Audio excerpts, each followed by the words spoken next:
There's nothing else but reality. It's here, it's obvious, it's immediate. When we try to conceptualize it or to try and explain the mechanisms or something like that, you start to see, wow, this is the complexity of off the charts. The flip side to unknowing and indeterminacy and uncertainty is a sort of an openness to kind of wonder and an openness to kind of novelty, to new information as it unfolds or arises. There's that aspect of just being open to, let's see what's going on or what's unfolding or what's revealing or something like that, rather than just going, well, it's this and we're fixed in that forever sort of thing. But in a sense, we're trying to evoke a sort of a wordlessness. But there's always that unchanging presence of experiencing. That is the ground, in a sense. What else would the ground be if it's not experiencing? We're talking about actuality, and actuality is experiencing. This is what's given. This is what there is. We're a tiny little dot in that, which has no reference point to anything because it's just limitless space in all directions. Where's the coherence in that? Where's the logic in that? It's an ever ongoing, open-ended exploration, isn't it? Just opening your eyes, looking around the world, being directly, nakedly with what is. It is unknown, but it's not unfamiliar. We're also absolutely intimate with it because we are it. Like a wave in the ocean, Alan Watts said, you are not a stranger here. You are not a stranger. Things, all phenomena, arise in you and from you. The one experiencer that is verifiable. The dropping of the need to explain, the need for answers, that's the kind of natural flowing with whatever this is. This is Nick Higham from nisargayoga.com. You're listening to the Nonduality podcast. As usual, Paul Dobson is here with me again today, and our guest is Cormac Doherty. It seems to be within a certain bandwidth that we really care about resolving this, realising we can't get to an answer. You kind of enter that state in a way, outside that small kind of bandwidth and into kind of the unknowing, and you come to a place where the questions no longer matter. Yeah. You're not actually lost in anything, other than this.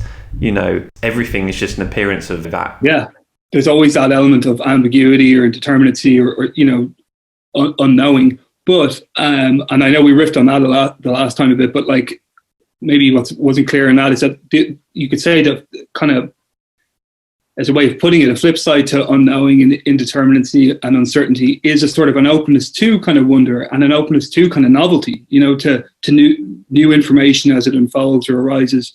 And, how does that impact or change certain models or certain views, things like this? And so that's a kind of a creativity, right? So if we make a measurement of something or whatever, and then we say, well, we think this is what's occurring because we don't know what anything is. We say, well, it seems to act in this way, or it seems to, like an electron or something, it seems to behave in this way or whatever.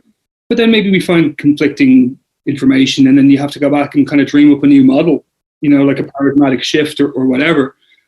So there's that aspect of just being open to, let's see what's going on or what's unfolding or what's revealing or something like that, rather than just going, well, it's this and we're fixed in that forever sort of thing. Yeah.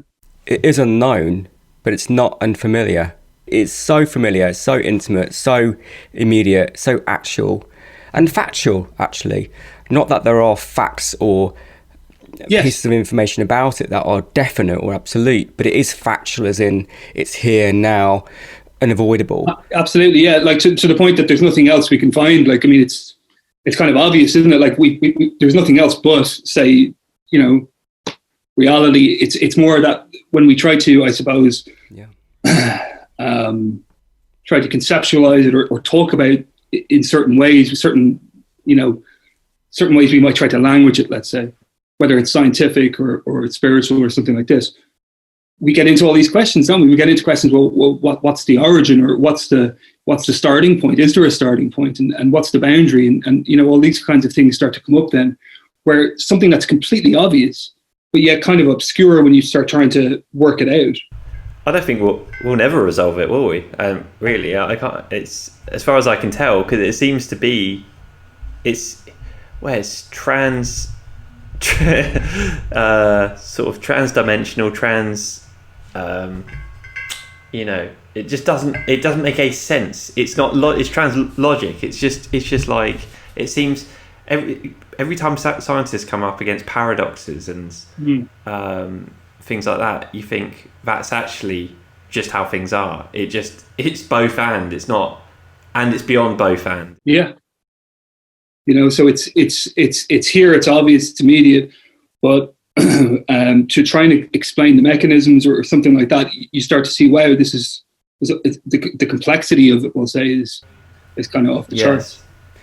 Well, that's it. And even to wonder about the mechanism is to presuppose that there is a mechanism in a way. Like, even to say it's unknown presupposes that it could be known and that there is something to know about it. But we don't know even that. We don't even know that it's unknown in that sense. Like this, for all we know, this could be the absolute knowing of it. This moment right here, right now, this actual immediacy.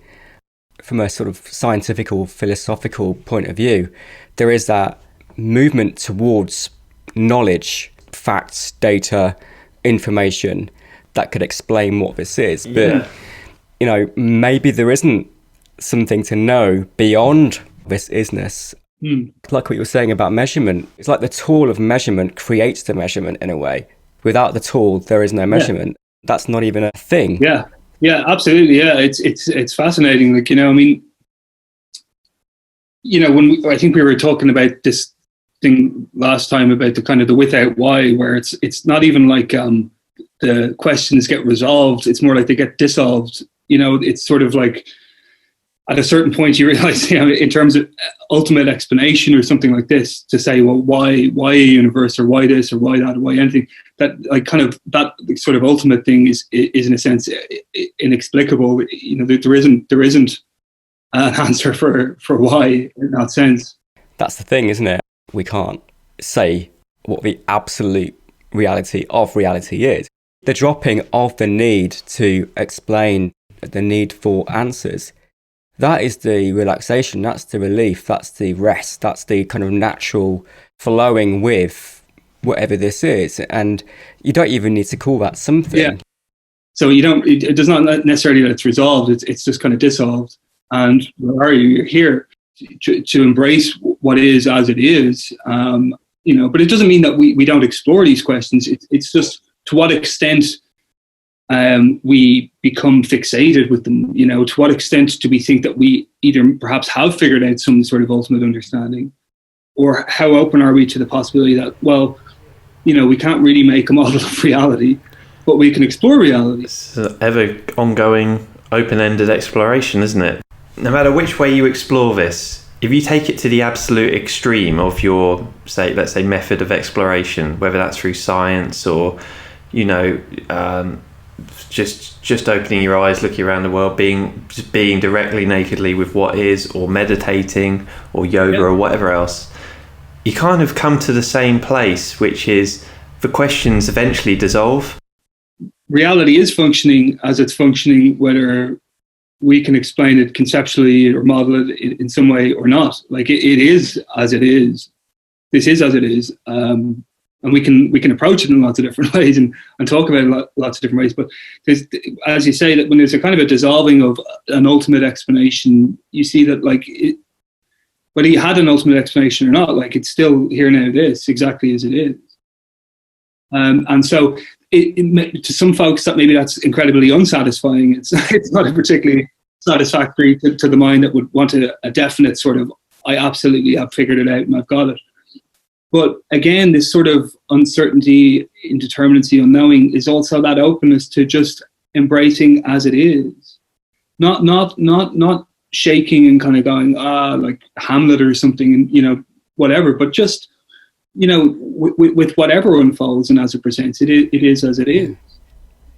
That's it, and there is no how to embrace it as it is. Yeah, no. If there was a way to embrace what is, it's to simply experience, Yeah. Experiencing embraces all of what is experienced, naturally, effortlessly, without any doing, without any trying.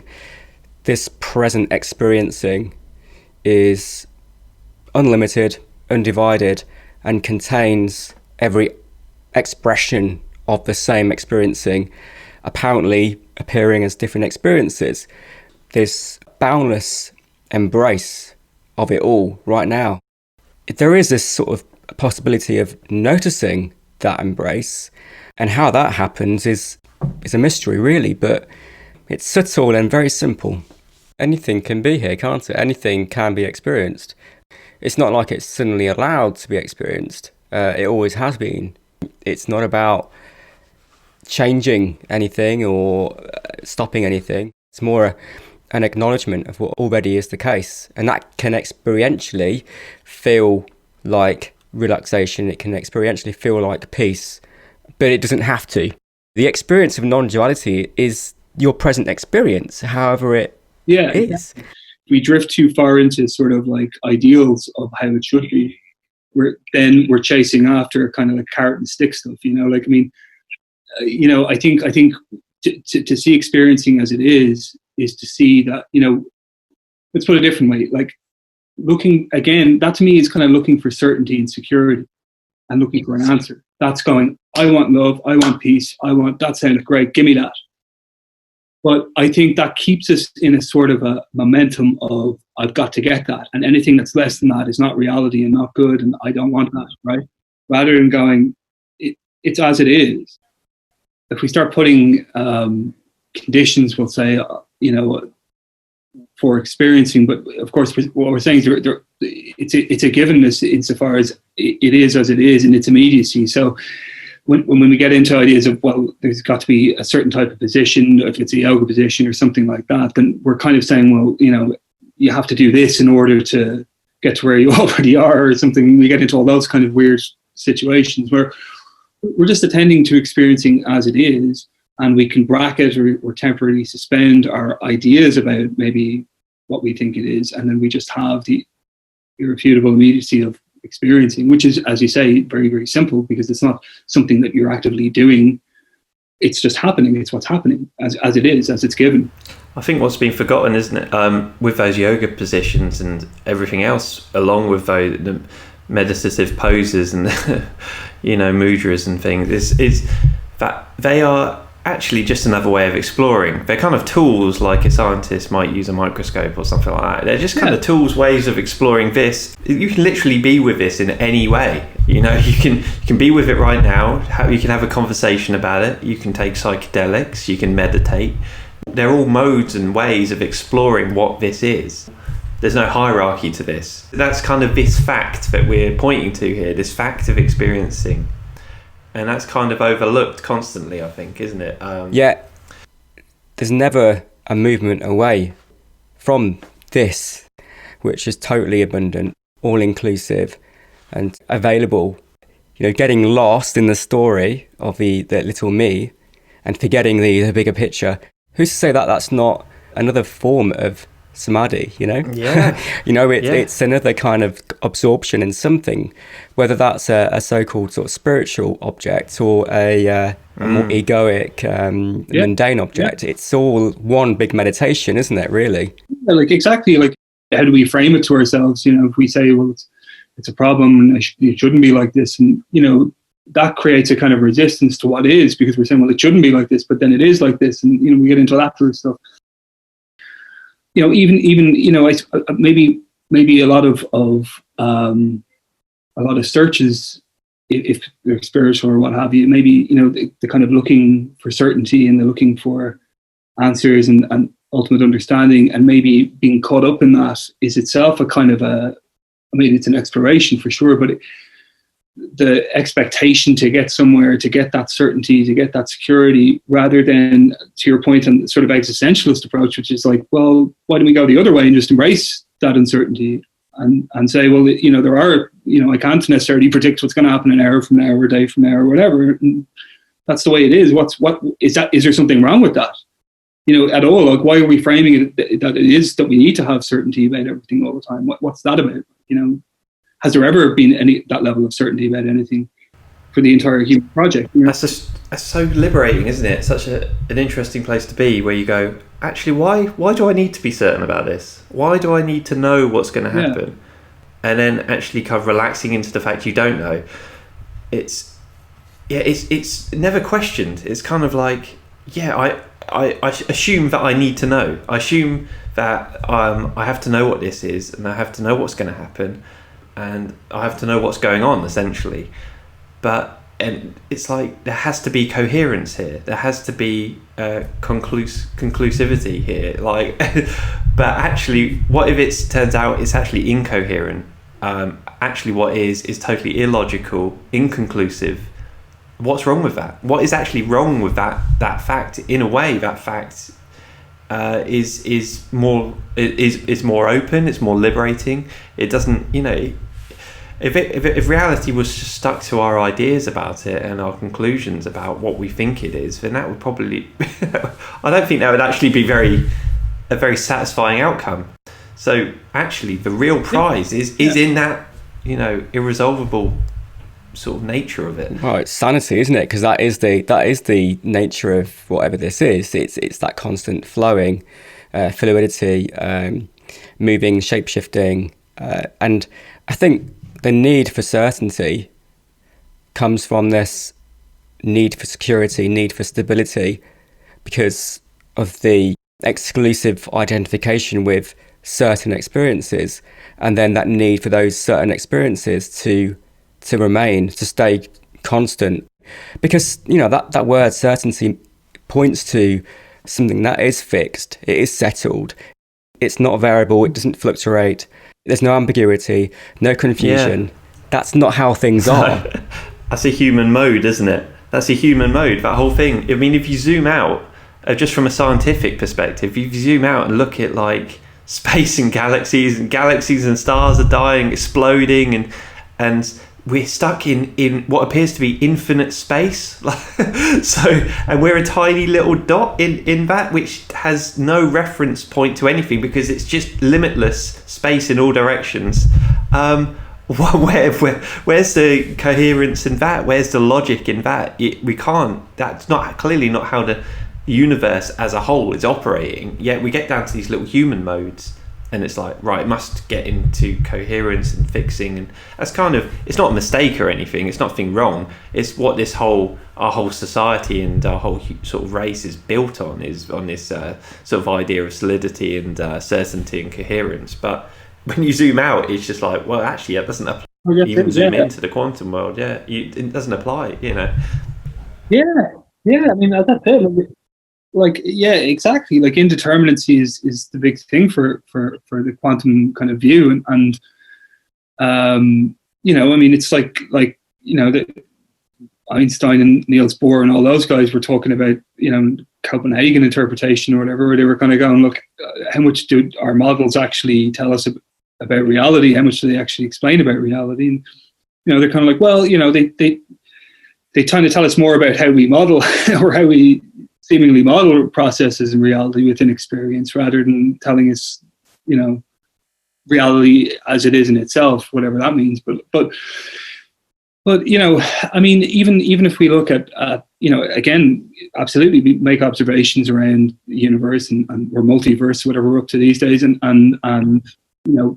quantum realm, but also within our social systems and our social communicative circuit. I mean, we have all different philosophies, and we have different kind of political systems that change, whether it's through revolutions or whatever, like fashion styles or music or whatever. It's always just changing, and novelty and kind of newness and freshness and all this kind of stuff. So, when we kind of talk about fixity and it should stay like this, but yet, if you were to look at the whole human history, I mean, you just see nothing but endless change of ideas and philosophies and sciences and these kinds of things. So it doesn't really, none of these things actually fix when we look at them, But yeah, we have the idea that it should be a certain way. We're sort of stuck in either or mode as humans, and we can't really get our heads around that, can we? So it's that's right. That kind of logic of it's either a wave or it's a particle, and then realizing actually that's the wrong logic. I mean, you could say reality is as it is, and then we're trying to interpret it and say, well, is it a wave or it's a particle? But it is as it is, and then when our logic or whatever changes, and we say, well, it's both and, or something like that, and we can say, well, that's the kind of logic we apply or something like that now, you know. But to your point, when you're saying earlier, I mean, it already is as it is, and it can only be as it is if we want to put it that way. But it's just how we interpret it, you know, like how are we trying to make sense of it, or trying to model it, or, you know, guess what the mechanisms are, speculate these things. You know, we have I think this kind of, you can't separate observer from observed, you know. So we have this experiential field or field of experience, something like this, you know, trying to find an outside of that or prior to that or beyond that, like we're into the realm of speculation. So we're not saying that there's not some nature to reality. That's not what's being said. It's saying that how would we model that, or how would we know that beyond the fact of what is given?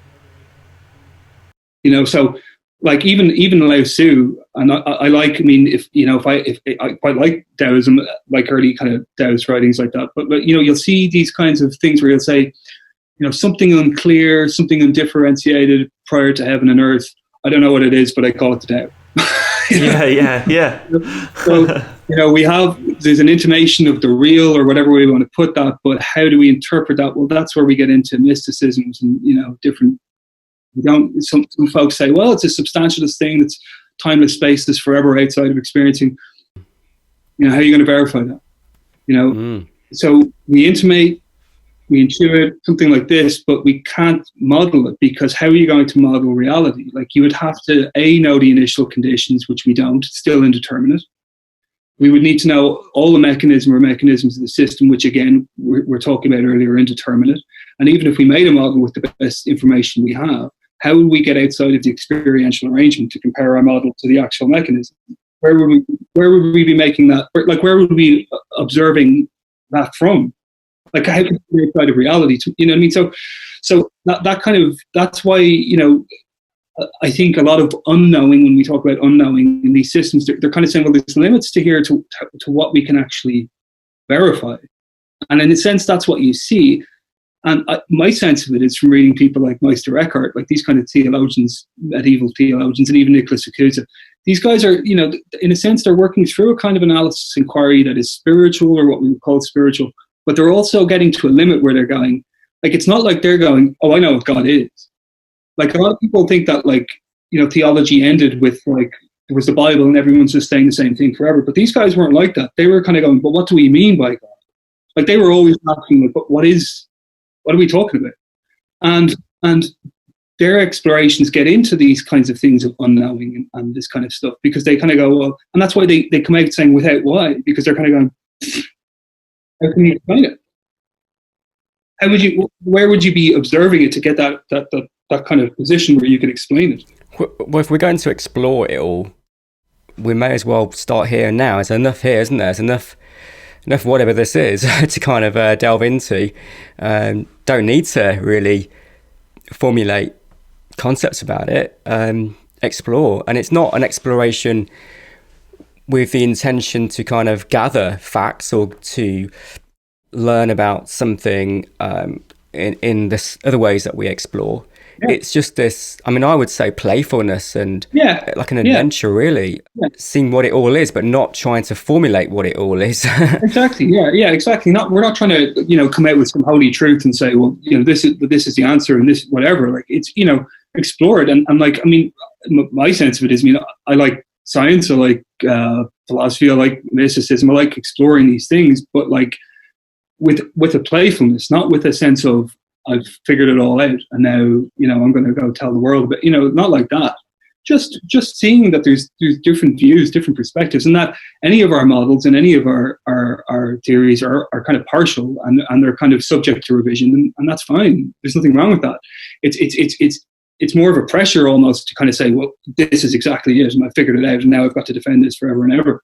Like, rather than just being, okay, well, you know, it's a viable model for the moment, it'll likely change, and that's about all we can say, you know. We do have an advantage in that we are it. We are what we're exploring, you know. We are whatever this is. We can't take ourselves away from it. We are it. We are completely made of it and embedded in it, whatever that is. And so it's like, that's why we kind of with this podcast, at least, you know, this is as a mode of exploration. It's just one mode, of course, but we start with what we've got. What have we got here? What have we got right now? We actually have realised I am this thing that I'm trying to explore. What can I say for sure about this right now, and really deeply explore and look into it in every possible way, meditatively, through conversation, through, you know, visually, you know, through the senses, just every way of looking at what do we have right now as reality. Like, I can't get this, but I'm having a lot of fun exploring it for sure. Alan Watts comes to mind. I mean, he was just like a kid, really, wasn't he? Was, I mean, yeah. Very intelligent, well-read, wise, grounded, but also just very playful and very creative with his exploration and his expression of this. Yes. Yeah, exactly. I mean, and same here. Like I think Alan Watts is great because in the sense that he's able to dance around these different systems and kind of draw out kind of maybe key themes or viewpoints from them, acknowledging that some of them are quite different. If you actually start to look into them, they have different kind of interpretations, but they have a sense of something, and he's able to dance around with that. And at the same time, you never really know where Alan Watts is with it, like, because he kind of says things like, well, reality is like a Rorschach ink blot. You know, we have all these interpretations. I mean, it is what it is, of course, but you know, we kind of have these different readouts, different explorations of it, exploring it in different ways, all these kinds of things. So that appeals to me as well. And people like, you know, Terence McKenna or even Robert Anton Wilson and these kind of guys as well, who enjoy this kind of ambiguity, indeterminacy, but also the creativity and the exploratory nature of it. You know, rather than something being very, like, to your point, Paul, rather than being very serious and very dry and kind of like telling you what's what. Because in a sense, I mean, you know, if we think we know, then we're kind of shut off to new possibilities or new ways of exploring or whatever, because now we have to make things fit our worldview, you know. So new information comes in and then we say, well, how do I fit this into my existing model? Or, you know, or do I reject things that I don't like because they, you know, doesn't make sense to me, or, you know, this kind of stuff. So rather than just being open and going, well, I mean, you could argue much of science has been like that insofar as, you know, views of what matter was in the 17th century is different to what a view of what matter is now. You know, these things are changing. And, yeah. You know, it's not like we resolve it definitively. We just go, well, you know, with what we have available or what instruments we use, this is what we think is occurring or whatever, and that's it. You know, that's what any good scientist will say, isn't it? I think they won't. You get these scientists that come through who do seem to be in the public eye quite a lot. Who seem quite arrogant and very sure in that they've concluded it, and there's no point anyone else looking to some extent, you know, on the thing that they're researching. But I think for me, any really good scientist will leave it open. Will say, well, this isn't it, but this is what we found, like you've just said. You know, it's kind of like realizing that they can't get to the bottom of this. It's just, you know, it's just too deep. It's too, you know, we've got these tiny molecules like quarks and things like that. What even are, when they get smaller and smaller and smaller, what even are they anymore though? I mean, and what is the energy that is pushing them along, and what is that, and what is energy, and what you know, where's it all come from? Where's that come from? Who made it? Yeah. And that's the sense of wonder, and that's the sense of mystery that's you know, that we kind of foreclose when we think we do know. You know, like, so we open up into exactly those kinds of questions. Well, what is energy? Like, you know, all that kind of stuff, and then we get a different sense of it. Maybe we open up to kind of like, I don't know, you know. And what, even if you do arrive at what you consider as truth or a fact about anything, those facts, those truths are open to interpretation still and contradiction, purely subjective. And as you learn more about that thing, your definition or your concepts of that thing shift over time. You know, it happens to all of us, doesn't it, where we experience something, but we don't know at first what it is conceptually. We just experience. So, like, you know, you're laying in bed middle of the night and you hear something and you don't know what it is, but the mind then sort of tends to tell a story, fill in the blanks, find something that is the closest based on memory or you're driving in the dark and you see something on the road and the mind quite instantly says, oh, it's a cat, but actually it's a bag or something. The mind automatically jumps to what it already knows and applies it to this fresh moment.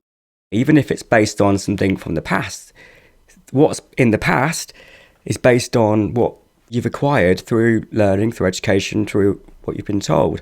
Yeah. So we can't absolutely be certain of anything, really. Yeah. But the experiencing itself is something we can be certain of, but not necessarily what we experience.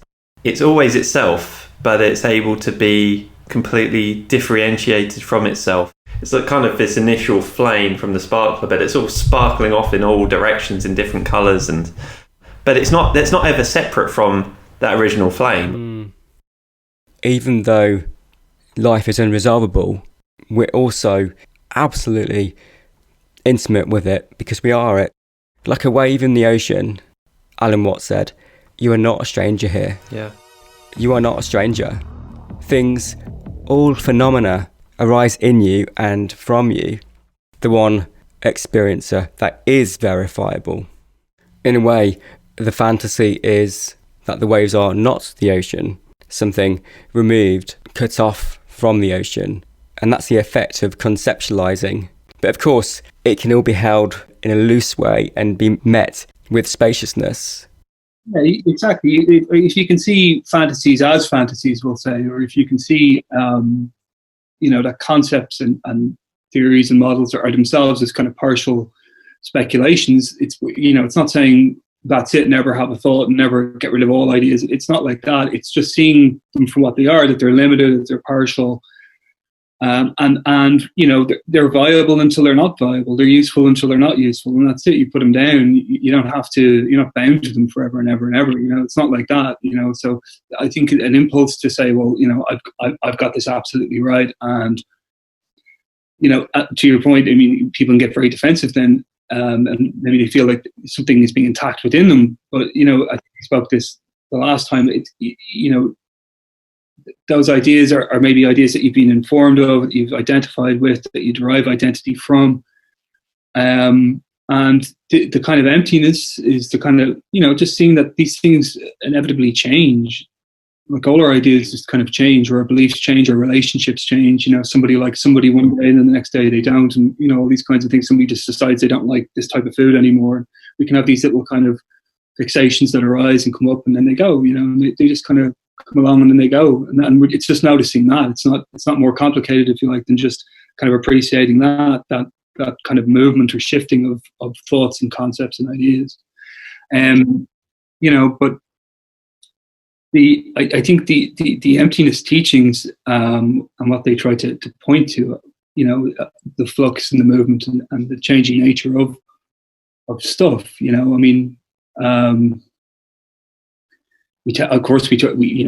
For practical reasons, we talk about things and nouns and this kind of stuff, but we also kind of, what we miss maybe is the movement and the flux and the change and kind of process, if you like, more than static substantial things. There's more just flux and movement and ungraspability, if you like. So, and again, this comes back, you see this in a kind of a lot of science as well. We don't say what anything is, we just say how some things appear. They appear, it appears like this, and when we make this measurement, it appears that way. What it fundamentally, intrinsically is, you can't say you don't know that, but you know what you measure through. But again, observer and observed aren't separable, so it's through this experiential arrangement. Yeah, everything is in constant flux. Even things that don't appear to be in constant flux are.